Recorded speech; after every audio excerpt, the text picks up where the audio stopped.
But again, looking forward to that as we get things rolling here. And Coach, we're jumping in here, and we talked a little bit about this. We'll kind of review just a little bit when we look back at how things went. Talk about how you got to this point in the season, how you got to this point, and it really dates back to the end of last year. I think that kind of led into the frustration and the disappointment at the end of last year, despite a very strong season that led you into the offseason that's now leading you into 2025. Yeah, I think as a football team, we had to look back to the past and see where we were at, see where we've been as a program, and where do we want to go from here, and that's what we sort of took a long look at that in December and January. And when we got back here in January, our first meeting, we discussed, the ability to be in a lot of good games, but not being able to find a way to get some of them finished the way we should and finish the game the way we should. And so we've talked about that. We've made a commitment as a program with our coaching staff and our players that there was going to be no excuses this year. And that's sort of been our motto at the end of breaking down so they've done it over 100, 200 times probably now this offseason. No excuses every day. And what we mean is that we're going to work as hard as we can work this off season and leading up to where we are right now, a week before the first game, and try to give ourselves the best chance possible. Don't worry about excuses, why we didn't do this or that. Let's just go get it done. We feel like we've got a team that potentially has a chance to do that. Now, potential is an ugly word sometimes, But we do have the potential. Now we got to show that we can go to that next level when we start these games and have the grit and the mental toughness and the physical toughness to go get those close games and win them. And you're going to have to do that in games that to help you win a championship. You don't be in some tight games.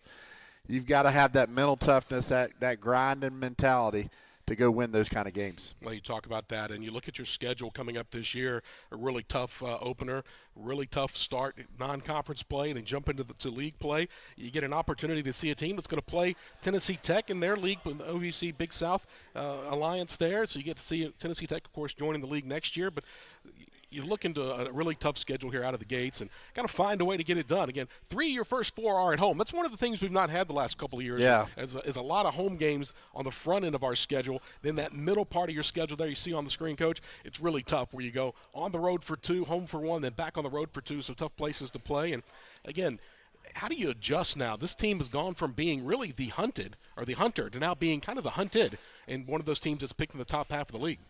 Well, I love the schedule, in that you talk about those 3 home games, the first 4 games.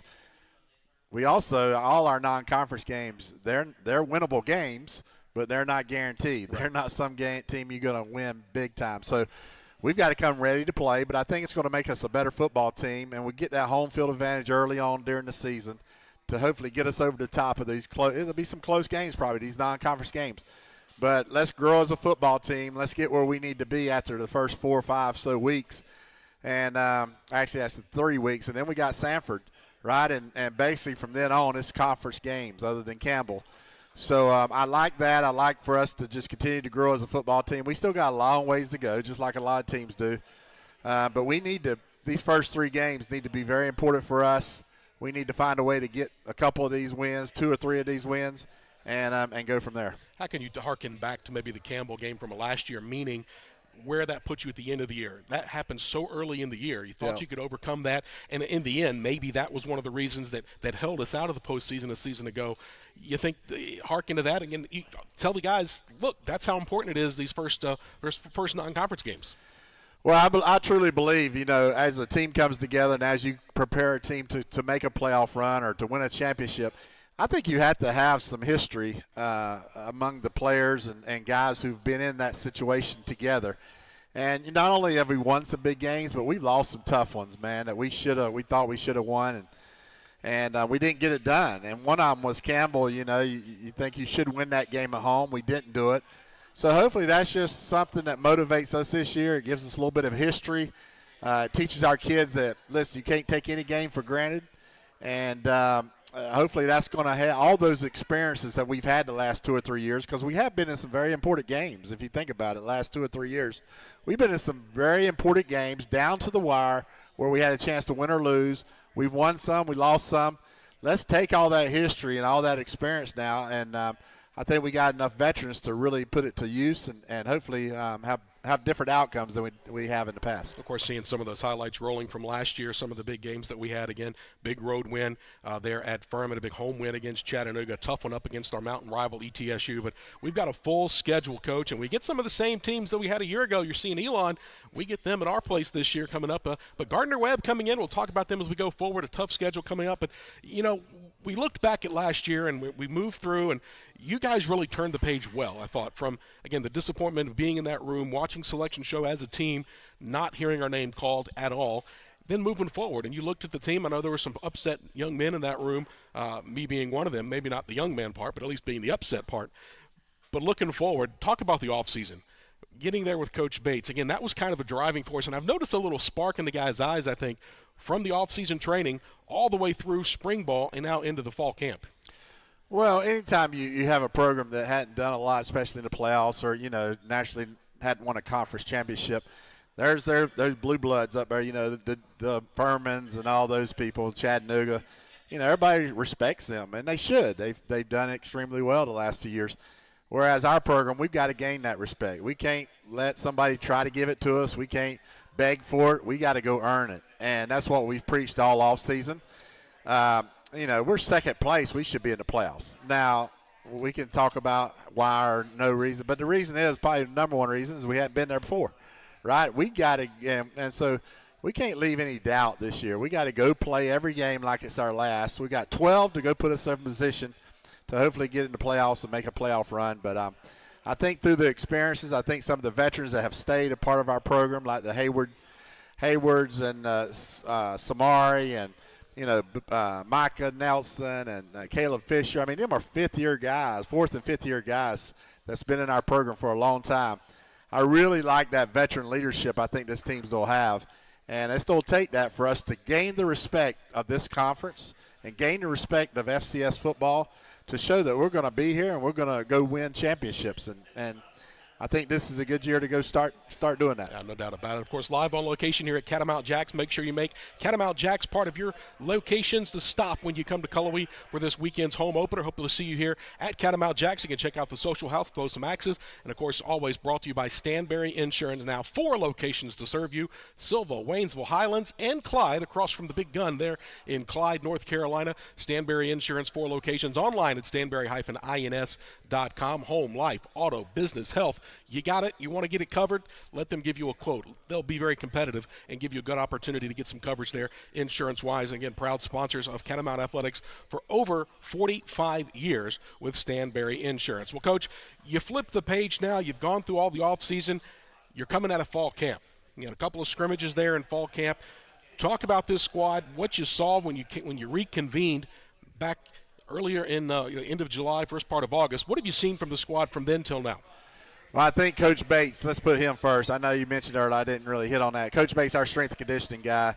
Coach has done a tremendous job the last 2 years. I think now we've added another year on top of that.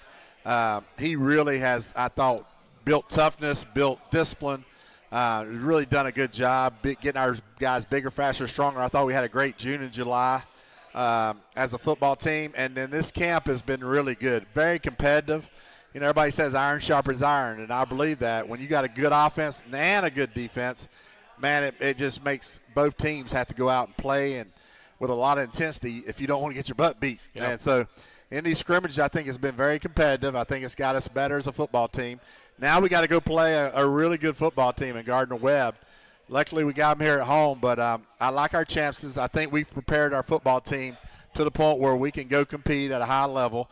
And we just got to get off a good start this first one, take care of the football, and go play winning football and let our crowd sort of carry us through. Yeah, for sure. Obviously, Coach, we'll look more at Gardner-Webb in our second segment here tonight, looking at a full show. We're going to be joined at the end of the program tonight by our athletics director, Kyle Pfeiffer. Coach is so ready to get to practice tonight, he's already got his whistle. Monday, normally an off day, but he sat down and he goes, should I keep the whistle on? I said, hey, Coach is ready to get out the door. He's got the car started outside. I think Todd Shealy's waiting there, revving up the engine, keeping it warm for you, but ready to go practice here tonight. A little bit different of a schedule, but another opportunity to get under the lights here at home. That's a good opportunity. You scrimmaged under the lights here. Yeah. Again, you've done a good job of that over the years, of kind of altering and changing a few things with your schedule to help you maximize potential, like you mentioned earlier, that word potential, but also get ready for the opener. Well, I think you want your team to be as comfortable and relaxed as they can be. So we've already went through 3 pregame warm-ups and all the different scrimmages that we've done. We do a full pregame. I want them to know exactly where they're supposed to go and how long it's going to take to do all those things. Make sure we get under the lights. This first game, the second half is going to be under the lights, so we've had a couple already. Now we'll get one tonight at 7. And then the last thing is that when I give guys off, I always hate that next practice, right? It never is really good because they come back, they're sort of their minds everywhere. And so that's what this practice is really about. It's about getting our focus back. We gave them off since Saturday, and I said, hey, get away from it, clear your minds. We're fixing to make a run, right? I told my coaches today, I said, I hope you kissed your mama. I hope you kissed your wife. I hope you kissed your children because we're going to war. And that's our mentality now. We come back tonight. We'll run through our game plan that we've already put in last week, but just to get them thinking again.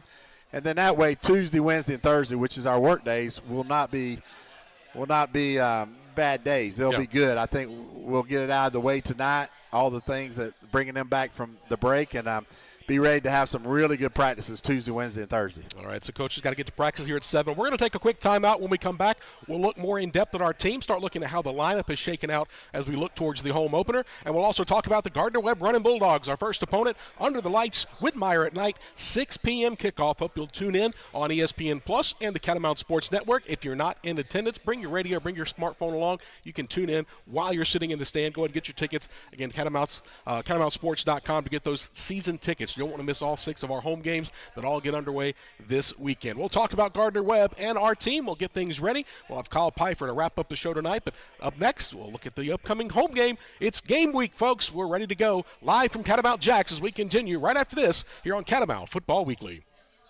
Did you know Ingalls only sells USDA Choice and Prime cuts of meat? Maybe it's time to reward yourself. Our butchers cut all our meat fresh in the store every day. Grass-fed, organic, you name it. Not only that, we'll even cut it to order just the way you like it. And we grind meat fresh in the store multiple times a day. It's all in the bag. That's the best meat in town for the best folks in town. Ingalls, low prices, love the savings.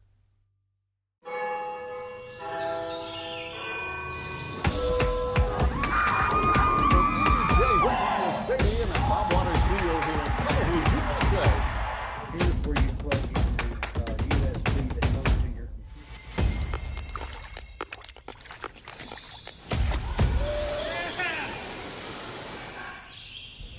Western North Carolina is 3 different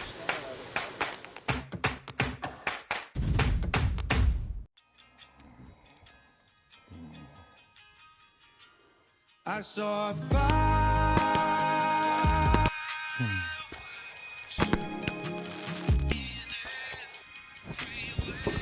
Whoa! Fireworks night. It's real. Catamount Nation, you want to come to Whitmire Stadium Saturday, August 30th at 6 as Western Carolina hosts Gardner-Webb. And stay for the fireworks. It's all presented by Ingalls. Go Cats! Woo! Well, you've heard it right there. Eddie Fox from 99.9 KISS Country. He'll be on location here helping us kick off the fireworks. Back at home to open up the 2025 season. It's here, Coach. The season is upon us. This is what we've been waiting for since that last part of November last year. All the hard work, all the preseason that goes into it. You've had your team out practicing, getting ready to go. We've hoped the fans have been practicing, getting those cheers ready to go, getting that tailgating practice ready. It all starts this Saturday, 6 p.m. under the lights, E.J. Whitmire Stadium, Bob Waters Field. Our first bank, first weekend. Ingalls, 99.9 KISS Country and Star 104.3, all presenting the fireworks coming up, so looking forward to that. Again, First Bank, first weekend, not only has that, but it also has Catamount Soccer at home, hosting the unbeaten and nationally ranked Tennessee Volunteers. That on Sunday, so come for the whole weekend. You don't have to work on Monday. Those of you who are retired, you don't have to work at all, but make sure you get here as we have a full week of athletics. Of course, we wish Chad Miller and the Soccer Cats the best of luck. They head down to the City of Oaks in North Carolina State to take on the Wolfpack coming up in the midweek. Of course, volleyball opens up down in Boca Raton, Florida. It's got to be a tough life. They get to go down to your state there, Coach, down to Boca, and they'll be opening up there. And, of course, the weekend here, you see that in purple. It's Catamounts versus Gardner-Webb.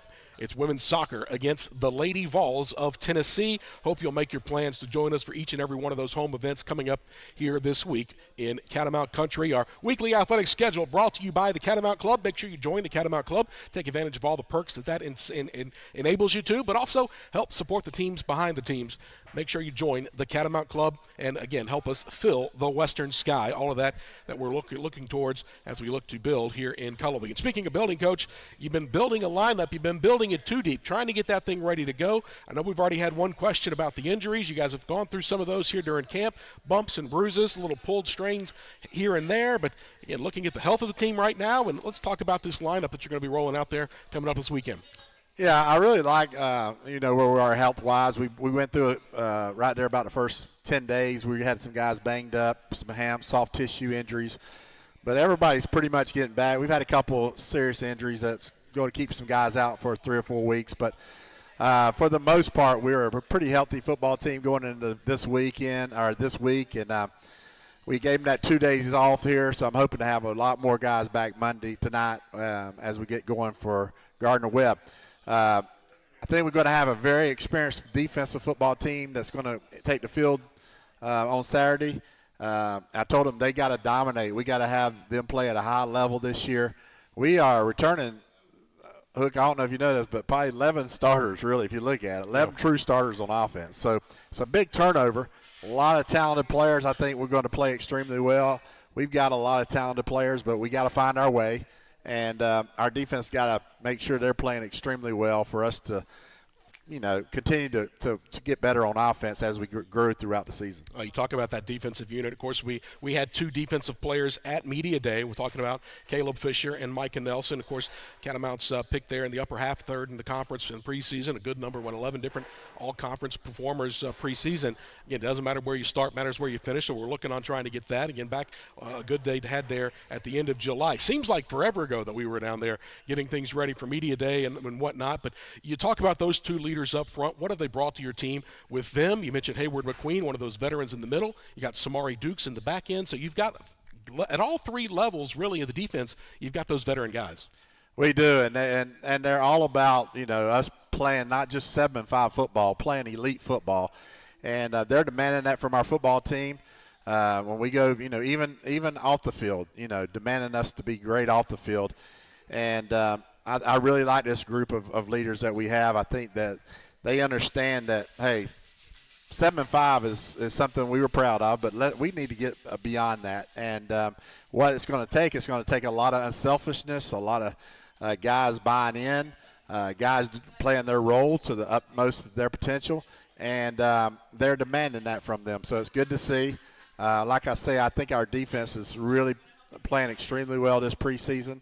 And hopefully they'll go out and start off on a bang. And having our home field first, Hook, is they'll be important for us these first two games, is to be at home. Our crowd is so good. And I know all you Catamount fans wants us to do well, but just come help us, man. Our players have put in a lot of long hours this off season, but you don't know how much it can help us to win a game by having the game day experience we have here. We've got such a home field advantage. Come out. I want to see the stadium packed. If you truly tell me you're a Catamount fan, then you'll be here.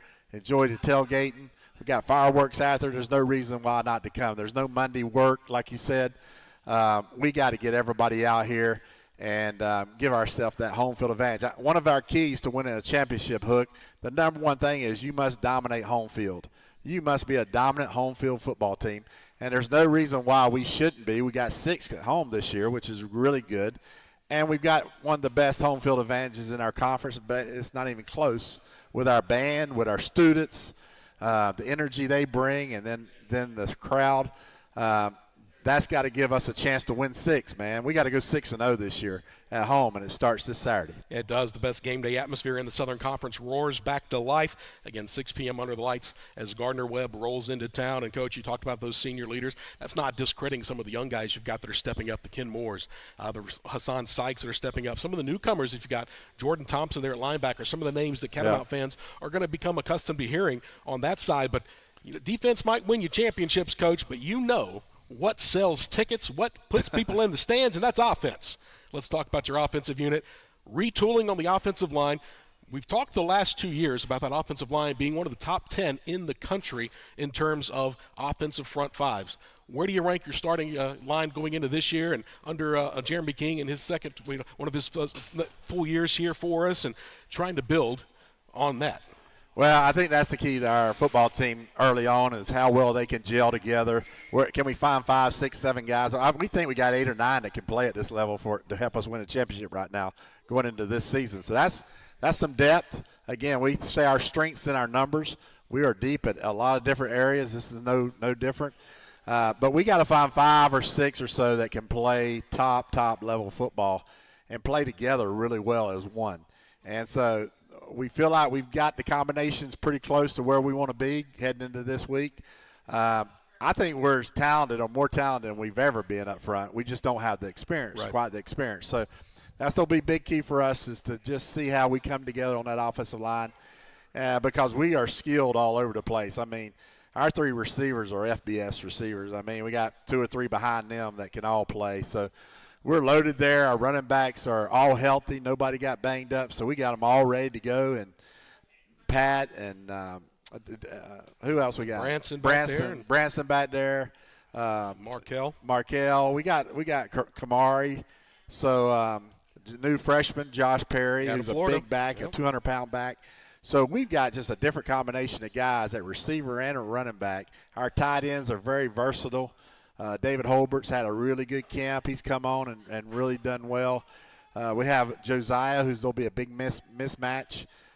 Bodie Burns is a guy 6'5" who can make some big-time plays for you at the tight end position. So we're very versatile. We got a lot of skilled players, and we think our quarterback position is one of the best in the conference. Yeah, we got a lot of depth there as well. But I know we talked about this last time we were on the show, and I'm waiting for the T-shirts to pop up. Run the dang ball, Kerwin. I'm still waiting on those T-shirts to come up. I think Branson Adams family might be leading the charge in that, and the Pat Boyds and the Josh Perrys and the Kamari Reed family. All of those folks are going to get together and run the dang ball, Kerwin. They love seeing you air it out, but they want to see those guys run the football. And you mentioned that's going to be key up front, but I think running the football really opens up that passing game and makes it even more explosive. Well, you old school. You old school, man. No. I worked in Run arena the ball. football to open up the pass. Yeah, See, I worked I'm in a arena Steve ball. Spurrier disciple. Okay. I throw it to open up the run. Okay, well, either way, as long as it opens up one or the other. I don't run it for 3 yards in the cloud of dust. What everybody wants, We don't. When we run it, we want to gash people. We got turf, so it's okay. So hopefully we gash them right when we run it. I want a 10-yard run, a 20-yard run. But to do that, no, we got to be really efficient throwing the football. That's the one key. We got to be really efficient. We have been over the years. That's what's kept us as well off as we had. Now, last year we did get a little bit heavy in the past game. We led the nation. But we got to get back to being a little bit more balanced with our run game. I think with this young lineman that can really knock people off the ball, I think it's going to be there with the skill that we have at running back. But, yeah, that's one thing we focused on. We feel like we had to stop the run naturally on defense. We hadn't done that around here. And I think we've got a chance to be really dominant. We got 12 D linemen out of the 4 positions that can all play. They'll all play. That's 3 deep, a D lineman. So I think we're going to be dominant in that area as far as run defense. And then offensively, we really focused on trying to be more balanced with the run game. Well, you talk about that. And looking at the second year under Rylan Wells on offense, second year under Jerry Odom there on defense, really making a difference, you think, with a lot of new faces on one side on offense. So Rylan's had to do a lot more teaching, I think, a lot more of review when it comes to Jerry Odom's side, I think. Yeah, a lot of them guys are back. And like you said, every level, we got some 5th, 4th, 5th, 6-year seniors. And we got some good kids we brought in the portal, man. We didn't miss on any of those D linemen. They're all going to be really good players for us. And so, and then you get the linebacker, man, we got 2 good ones, one from App State, Ryan, and then we also got JT. Both of them will play a lot behind, Hayward and Blue playing there too. So we got a lot of depth. Our corners are bigger than they've ever been. I mean, we're big and fast at cornerback position. We got some 6 foot, 5'11", 6 foot, 6'1" corners. So I feel really good about our talent and our potential. Like I told our team, now we got to show that we can be just a grinder out for kind of football team in those big games. Can we get it done? That's still be the question. I think that's kind of been the way I've described this team. People ask, how are you looking this fall? And I say, you know what? I think we're bigger, stronger, faster, more talented than we have been recently. We're just unproven. Right. They're not home. They're not those names everybody takes home with them and knows right off the top of their head. They will be after week 1. We know that for sure. But, again, we're in a process of rebuilding in that way, and I think that's the new state of college football. I think when you look at it, having the number of guys return, pretty good. But you look at the number of guys that did leave, the guys that left. But you know what? If somebody's coming and looking at your talent and taking your guys away to the FBS level, you must be doing something right. Yeah, and I think I don't know if I try to do this on purpose. I just try to get the best football players that fit what I want, defensively, offensively, special teams, the self-starters, those guys. Sometimes I pick a guy maybe not quite tall as that people think they should be or quite heavy. He might be 160 pounds. But I'm big on developing those kind of guys.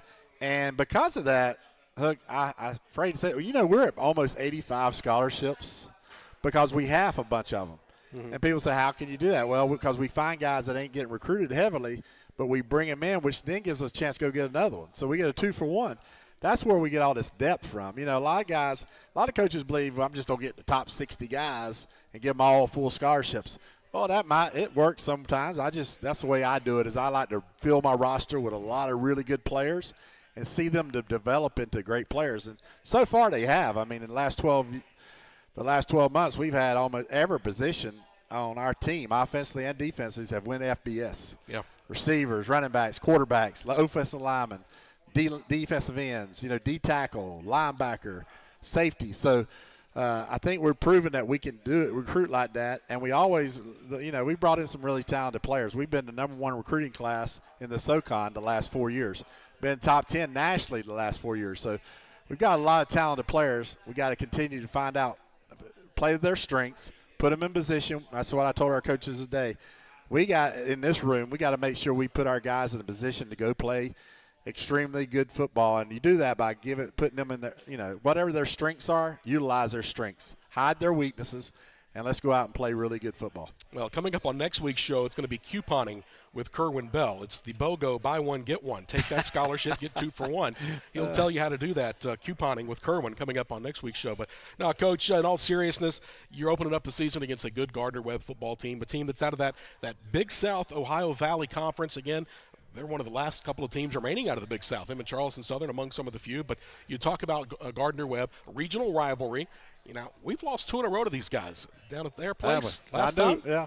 Well, that was your my first first year. Yeah. That was an offensive showcase, back and forth, a lot of points put on the board. Turnovers were the key in that one. I think that's obviously when you try to win games on the road, you can't put the ball on the carpet, you can't throw it to the other team. But what have you seen when you start scouting this Gardner-Webb squad coming in?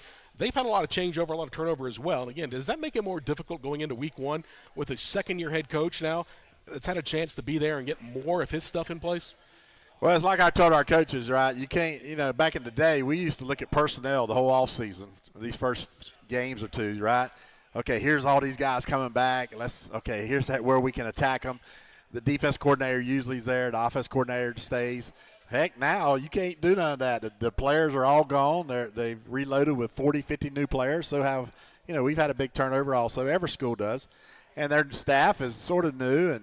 And so like I told our coaches, you got to sort of change a little bit, right? Instead of thinking about, looking at what they did last year, you got to almost make sure you get in there. I told our offense and defense coordinator, I want them to get in a room with their coaches, and I want to ask questions. What will this team do if we do this? Or if they do that, what can we do? You got to have a lot of answers. You got to have a lot of in-game adjustments nowadays, Hook. It wasn't like that in the past. You sort of knew what you was going against. But, man, these first week or 2 weeks before you find out what teams are really about, there's going to have to be a lot of adjustments made in that game. And our coaching staff, I told them, be ready, because we want to make sure we can make those adjustments as fast as, within one series, not wait 2 quarters. That's how you get beat. So we're preparing that. We're preparing to whatever they throw at us, we can make adjustments to it. And again, our home fields will give us a big advantage in that. How does it make you feel, though, that you've got the veteran coaching staff to be able to make those? I mean, Jerry Odom, you've said at times, I don't think there's anything that they could do that he has not seen at one point in his career on that side. And then on that offensive side, well, I mean, you're never too far from the offensive room, right? Yeah. No, I mean, that's why when I got Jerry, it just took a lot of stress off me on that defense side, because we now have a guy that understands how they're going to attack you. What's the weaknesses? His defense, he's ran it for years. He knows how people are going to try to attack you and his weaknesses, and he can make some quick adjustments, not wait for a quarter or 2 quarters or second half. He can do it right there the next series. And so that's important. Ryland is very good. We talk all the time offensively about the adjustments we need to make within the game or at halftime. So I feel really good about our – I said earlier, I've been saying this whole offseason, I think we're the most complete football team since I've been here by far. And a lot of that's not just the players and the defense and the size and the experience, both offensively and defense, but I think it's my staff too. Hook, my 2 coordinators now been here for 2 years. Yep. I love the guys we have, BK and those guys, BC at the defensive line position. We got some really good quality coaches, and that's why I say I feel very good about being a complete football team. Talking about Gardner-Webb, obviously you talk about one of their top receivers back, Anthony Lowe back from a year ago. They've got 2 quarterbacks coming in that have FBS experience, guys that can spin it pretty good, from Marshall and Liberty, the transfers coming in. So, again, this is going to be a good football team. This is not just an average Gardner-Webb team rolling in here. can't look at last year's 4-8 record. They've got some talented players on the offensive side that are really going to challenge that defense of yours. But then defensively, they got some big guys up front and some speed. Yeah, they're very talented. Coaches have done a good job wherever they've been, and they got there last year. Started building their program, so now they're 2 years in. They've added a lot of good players. Again, that quarterback position, if they play one, we don't play a certain way. If they play another guy, we're going to play a little different. So one runs a little bit better than the other. But so anyway, we got to see what happens, and then just make some big time adjustments, and play really solid defense, and then get our offense going and go try to score as many points as we can score here at the home opener. Man, we wrap it up, Coach, by talking about being at home. You've touched upon this a couple of times already tonight, but the importance of being at home, again, as the best game day atmosphere in the Southern Conference, maybe in the Southeast, roars back to life here in Cullowhee. Looking forward to it, Coach. Again, talk to the fans at home and let them know what they can do to help this squad find that win in Week 1. All right, so we've been 7-5. I hear people say, "Why we got to quit being 7-5?" Well, by God, you belong in this thing too now. Yeah, this is no excuses. There's no work on Mondays. It's got fireworks after the game. It's gonna be beautiful. It ain't gonna be hot. It's gonna be 6 o'clock. Man, I'm telling you, we got to get started off to a good foot right here, on the right foot. And Gardner-Webb's a good football program. We got to find a way to win this first one, and y'all can make a difference. I told our students the other day, they're the best students in America. They bring that energy. Our band's the best band in America, the biggest band, one of the biggest in America. Man, it's a great college game day experience. And then all you alumni, if you really act like you love football, then you ought to be here Saturday night at 6 o'clock. Come tailgate all day. It's going to be a beautiful afternoon. And help us go win this first game and get us off to a good start. Yeah, all you can do is win one game. Go 1-0 this week. That's what you talk about. And that's what you want to do here this weekend as Gardner-Webb comes to town. Coach, we know you got to get back across to practice. Yeah. I know Coach Bates is going to be blowing that whistle here very soon to get pregame. And you don't want to miss team stretch. It's the most invigorating part of all practice sessions. Again, coming up 6 o'clock under the lights, E.J. Whitmire Stadium, Bob Watersfield, post-game fireworks. I'm sorry. Go ahead. Back in my young days when I first started coaching hook, I was coaching the high school team right after I got through playing, and I got it. Why is this stretch? Every minute means a lot to me when it comes to practicing, right? I'd rather be throwing the ball to my receivers or something instead of stretching. Stretching takes 8 to 10 minutes. Well, that's 8 to 10 minutes I could be doing something else that's got something to do with football. And then on top of that, if you think about it, does a racehorse have to stretch before they race? I don't know. I've never seen it. You ain't seen a race when they come out, they jog them down to the gate, and then they just run. So we didn't need to stretch. We didn't stretch none while I was in a high school football team. Well, 8 to 10 minutes. We just went out and started practice. Well, 8 to 10 minutes could lead you to 8 to 10 weeks out, too. So you got to be careful on that. So that's true. An ounce of prevention. So I just leave it to Coach Bates. All Make right. sure he has them stretched up, and then we go from there. Yeah, I know he's always chomping at the bit, ready to go. That's Western Carolina head coach Kerwin Bell. Coach, we'll let you get to practice. We'll wrap up the show just a moment. When we return, we'll talk with first-year athletics director Kyle Pfeiffer, getting ready for his first weekend as the AD. He was here as a deputy, but now as the AD. We'll talk with him after the break as we continue here live from Catamount Jaxe, presented by Stanberry Insurance. Hope you'll come back with us. We'll wrap it up after this. Catamount Football Weekly right here on Facebook Live and YouTube. Did you know Ingalls only sells USDA Choice and Prime cuts of meat? Maybe it's time to reward yourself. Our butchers cut all our meat fresh in the store every day. Grass-fed, organic, you name it. Not only that, we'll even cut it to order just the way you like it. And we grind meat fresh in the store multiple times a day. It's all in the bag. That's the best meat in town for the best folks in town. Ingalls, low prices, love the savings.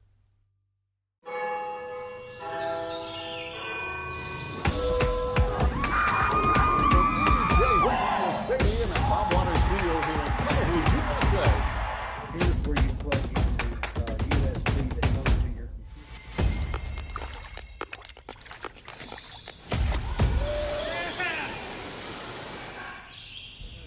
Western North Carolina is 3 different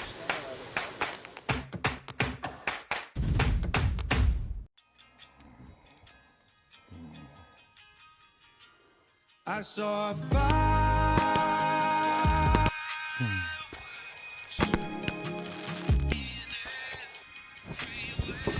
Whoa! Fireworks night. It's real. Catamount Nation, you want to come to Whitmire Stadium Saturday, August 30th at 6 as Western Carolina hosts Gardner-Webb. And stay for the fireworks. It's all presented by Ingles. Go Cats! Woo!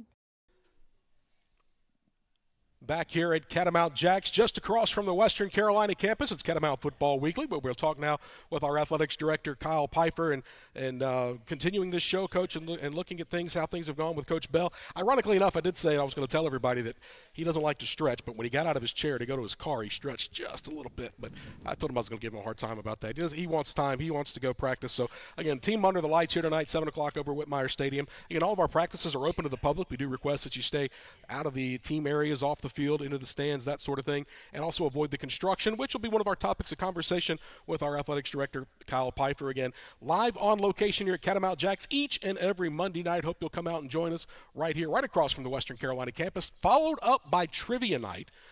Wonderful things going on. We're already working on our team here. I think we're going to use Kyle. I think Kyle's got some good knowledge here that he's going to drop in. I think George, one of our producers, has got some knowledge he can drop in. We're going to figure it out. So looking forward to it. Kyle, again, you come into your first football season as the director of athletics. Not that far removed from chairs. You only changed one office over from the deputy athletics director. But let's tell the folks at home, how did you find Cullowhee? How did you get here to Western Carolina University in that deputy role and now into the AD spot? Yeah, thanks. And Hook, thanks for having me on tonight. I know you're not feeling the best either, so hang in there. I'm glad you're here. I spent a lot of time out west. I had Gonzaga, Oregon State, and University of Washington was kind of my track, and kind of did a lot of internal side of the house type of responsibilities. Oregon State started to grow a little bit, got some new responsibilities, took over some sports responsibilities, but looking for something new, new challenge, something new. And in the summer of 20, I just started looking. It was COVID. I was home. Out west was a lot different than here. There were people that didn't go back into their offices for 14 months in COVID, and so I had a lot of time on my hands. Yeah. And so it was time to start looking anyway. We've been there about 7 years at that point, and this spot came open. I knew Alex Gary at the time and gave him a call, and he's like, yeah, I'd love for you to come work for me. So he gave me that opportunity, got here in the fall of 20, and then the spring of 21 hit, man. And if you want to learn from a fire hose, have all your teams go off at once, out of sync, out of season. That was a lot of fun and a lot of work. We had some good times and some challenging moments throughout that spring, sure. Coach. No, that's how I got here, and then here I am almost 5 years later. Ties to the East Coast, though, where you went to school. Yeah, I was down in Florence, South Carolina, for 4 years. That's where I met my wife. Go Patriots. There you go, down to Francis Marion, and a student athlete as well, so that brings a little added dimension to you. Yeah, I actually went there to be a baseball player. Long story, didn't end up on the baseball team. And then ended up being a thrower on the track and field team for a while. That's where I met my wife, Sydney. There you go. Yeah. So now we know a little bit about you. Talk about this transition as you move from the deputy AD chair into that spot that Alex Gary had. And again, Alex was a historic athletics director here at Western Carolina University, what he was able to do in the time that he had it. I always harken back to David Belcher, one of our former chancellors, who said, we are all stewards for a time. Mm-hmm. And I really think that's something big. We're all stewards for a time in the time that we hold the chairs that we do. And I think Alex Gary did a great job with that in the time that he held that chair. And now was given that chair to you. How has that transition been, and what's it been like? Yeah, it's a new challenge. Again, taking on this new role. That was just my job. When I was deputy, I was very internal. Didn't do the coaches show with you while I was a deputy, Hook. So this is a new experience. But it's a little bit more public facing, and so just coming into my own, who I want to be, what kind of an athletic director I want to be, and we've got some momentum going, Daniel Hooker, so I don't want to be the one who's going to mess with that a little bit. But at the same time, our competitors are not standing still. There's a lot of change going on, and so just managing your way through day-to-day, knowing what's coming next and trying to understand what's going to put us in the best position. So looking for that first win this weekend as an athletics director against Gardner-Webb would be a great momentum builder to start this season. We'll see Kyle Pfeiffer doing the gritty across the end zone, I think, if that happens, right? That's what we're going to see. You heard it right here. That's what he's going to do. You don't know me very well, Daniel. Yeah, Hooker. well, that's your daughters told me that you were going to do that. They said they're going to teach you, and that's what you're going to be going with. But, again, you talk about momentum. You talk about the change. Western Carolina opting in. Again, originally said we weren't going to opt in. Things kind of changed. I think things change almost daily in the NCAA right now, but opting in. What does that mean for Western Carolina University, and where does that position us around the league and with our peers? Yeah, I think we should back up on that a little bit. So you're right. We had decided we were not going to for the longest time. Kind of let everyone else learn from their mistakes and see what that looked like for us. At the last minute, change kept happening, and the NCAA said, you know, if you go now, you can have some roster flexibility. And for the most part, that's really what changed the day for us. You know, there's no extra dollars that come with opting in. In fact, it becomes more expensive to opt in. But to give our coaches that best opportunity to position themselves to be competitive in 25, 26, and over the next couple of years, that made the most sense. And I had the coaches all bought into it at the end too. That was a big part of it for me. So sitting around that table with the head coaches, understanding what that means, and, you know, positioning ourselves against our competition. More than 80% of Division I is opted in. Now I'm including the Power Fours and all of that, but that's still all of that. And within our own league, including Tennessee Tech now, we're 9 out of 11 have opted in for the SoCon. So basically it's kind of doing what everybody else is already doing as well, not falling behind per se, as it were. And what does that mean for Western Carolina University? Obviously the rev share thing comes in. NIL was a term we learned a lot about. It's kind of taken almost a back seat to rev share. Is that how would you describe that? It's some still NIL opportunities within that, but rev share is kind of the big thing now. It is. It's exactly right. So the collective, you know, they traded us well. That was great. They worked for us for a couple of years. Transitioning into this rev share, you know, that's where we can bring a lot more in-house, have a lot more focus on it, and a lot more control on it. And we need Catamount Nation to get behind this. Like, we can debate what has gone on, what is the house settlement, what we should and shouldn't do in college athletics. But at the end of the day, this is where we are. And, you know, our student athletes deserve the best experience possible, and this is now part of that. And there's an expectation out there to a certain level, certain sports for sure, and I want to meet that. I want to give our coaches, again, the best opportunity to win. That's my job. That's your job as administration, to set us up for success. Talking about setting up for success and building, let's talk about the building that's going on campus. It will be visible, of course. Make sure you plan a little extra time to familiar yourself. West side stands will be open. Concourse will be open. All the amenities will be open coming up for our first football game as we get ready with the construction that's ongoing at Whitmire Stadium. On the west side, you see some of the shots here still going up. It's just an unbelievable sight, and getting that thing in terms of getting that western skybox up and going, a new chancellor's box, a new press area, which, again, yeah, it does a lot for those areas, but I think it helps the program as a whole, because now it gives you an opportunity to help recruit the entire stadium. And it's just, as we've called it, bite number one of an ongoing process here. It is, and I think these images we're looking at, they must be from today. They're pretty recent. Because the concrete is still being poured on that concourse, and, you know, let's make sure we have some good weather over this next week so it's dry. But, yeah, this is an exciting time. Steel is in the air. You come to this stadium, you're going to see the progress. You're going to see that momentum again that we're building on, and it's just the first of things to come. And we need Catamount Nation to show up and support what we're doing next. This is built. We're going to open up in 26. It's going to be a party. I'm looking forward to that. But next is something for our student athletes in that bite two. That's what we're calling it. A new weight room, a new weight center, a place where they can come and really get strong. What we have now is great. Let's get better. Yep. And I think that's what we need as our next ticket. I think as a recruit coming in, you see something that I can spend my time and I can make my body better, that's where you want to go. Yeah, for sure. And we talked about the job that Andrew Bates and his staff have done. Kerwin Bell talked about that, how the guys got bigger, stronger, faster. Being able to do that within a new weight facility will definitely help. And that'll go, as the plan goes, continuing on down from the western skybox, it'll be in that far corner. That will allow us to eventually bring the field house down to redo an end zone field house. And the all-encompassing project, it's going to look nice. It's going to be a great final project. You tie that in with the Ramsey on our side, and you know what? Why even stop there? Let's go all over to the other side, and then we can talk about that old press box. That's down the line a long ways away, but eventually that finished full stadium feel is going to be fantastic. Yeah, looking forward to that again. Remember, things will be open. It might look like a construction zone, which it is, so we do ask you to stay out of the areas that are marked. But, again, Vinoy Construction doing a great job. McMillan Pasden Smith, they've jumped on board as a sponsor and done a great job building and designing a lot of the great things that Vinoy has been charged with building. So looking forward to that again. And again, fans can really help out here, because we're not only filling the Catamount Club bucket, which normally has been for our annual fund, the scholarship money, but now also into the facilities. Fill the Western Sky Project. That's been an ongoing thing. helping out in all these different areas.